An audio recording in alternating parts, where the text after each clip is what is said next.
nyebut dua provinsi loh. Bentar ya Mbak Lulu ya. Iya, Kita lanjutkan lagi kontroversi pemirsa. Mengarahkan itu. Mbak Ceril, jadi pertanyaan saya tadi sebelum jeda. Banyak yang sudah melirik Kaisang untuk dicalonkan di pilkada baik itu Jawa Tengah maupun Jakarta. Tapi banyak juga yang merasa Kaisang ini apalagi di Jawa Tengah kursinya hanya 2. Ya belum cocok lah untuk maju. Saya rasa gini, kalau sampai Kaisang maju berarti sudah ada yang usung. Dan kita butuh 24 kursi kan. Berarti ada partai yang mengusung. Kalau enggak ya kita nggak mungkin maju kan. Jadi saya rasa ini pertanyaan yang sangat agak bodoh ya untuk seorang yang sudah biasa berpolitik. Karena kita tahu lah kalau orang maju pasti ada yang usung. Begitu, jadi ya dengan segala hormat ya. Itu pertanyaan yang saya juga bingung mau jawabnya gimana ya. Udah pasti ada yang usung dong, berarti kan cukup kursi. Dan berarti memang ada potensi yang mau mengusung pasti melihat potensi. Pertanyaan saya sebetulnya Kaisang kan ada yang melirik tapi ada juga yang memandang Kaisang sebelah mata. Iya, Jadi dan bahkan ada yang tegang katanya kalau Kaisang mau maju kan. Jadi saya rasa benar, ya, Bang Andi yang tegang. Menurut saya gini, menurut saya ini biasa saja, ini kan demokrasi ya. Kita tegang ketika kemudian aturan-aturan berubah hanya untuk kepentingan orang per orang. Itu loh. Jadi gini, kalau kita bicara pemenangan, variabelnya itu kan ada 2, ada kuantitatif, ada kualitatif. Nah, kalau kita bicara pemenangan di era pemilihan langsung, kata kunci pertama yang biasanya diperhatikan itu adalah elektabilitas. Jangankan yang punya 2 kursi saja, yang nggak punya kursi pun bisa didukung karena dia punya elektabilitas. Misalnya waktu Ridwan Kamil belum jadi anggota Golkar, banyak yang dukung. Karena apa? Karena dia punya elektabilitas, dan contoh seperti itu banyak di daerah-daerah yang lain. Kursi.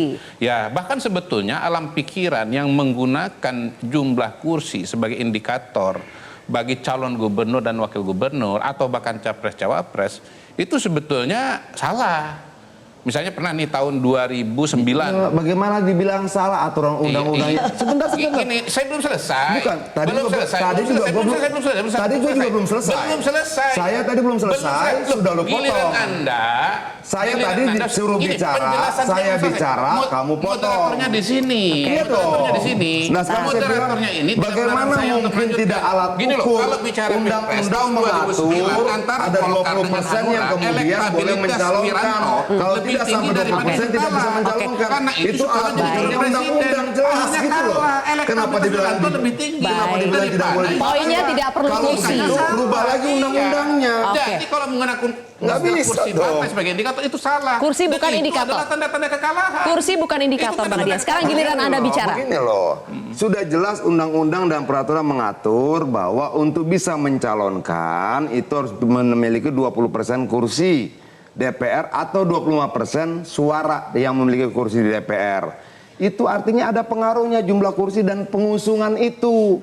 Bahwa yang dia maksud itu berbeda.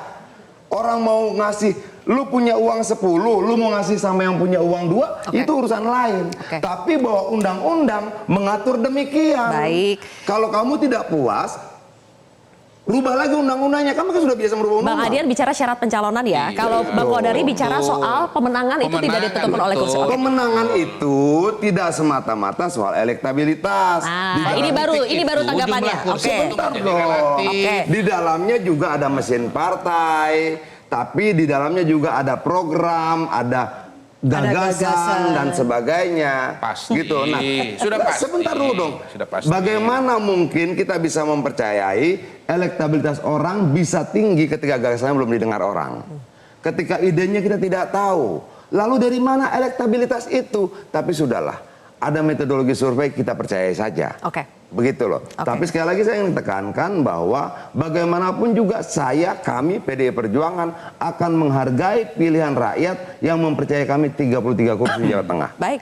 Dengan demikian, kemudian kita akan lebih mempercayai kemampuan kader kita. Kami partai politik, kami lakukan kaderisasi, kami lakukan penempaan, kami melakukan pengujian, kami berproses segala macam. Lalu ngapain kaderisasi partai ketika kita harus tidak percaya pada kemampuan kader kita sendiri gitu. Baik, cukup. Jelajahi cara baru mendapatkan informasi. Download Metro TV Extend sekarang.